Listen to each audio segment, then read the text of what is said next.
50 ஆண்டுகள், 150க்கும் மேற்பட்ட படங்கள், சினிமாவுக்காக ஒரு தனி பங்களாவையே முதலாக கட்டிய நடிகர். ஹீரோ முதல் குணச்சித்திர நடிகர் வரை தனக்கென ஒரு தனி சாம்ராஜ்யத்தை அமைத்திருக்கும் நடிகர்.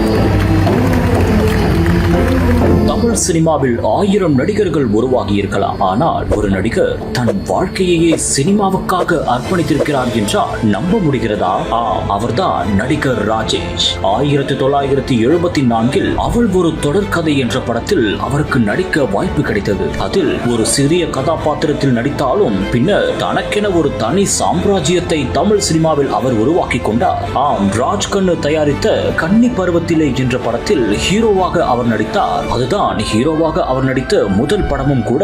பின்னர் இயக்குனர் கே பாலச்சந்தரின் இயக்கத்தில் அச்சமில்லை படத்திலும் நடித்தார் ராஜேஷ். அதன் பின்பு தொடர்ந்து குணச்சித்திர வேடங்களில் நடித்து அசத்தினார்.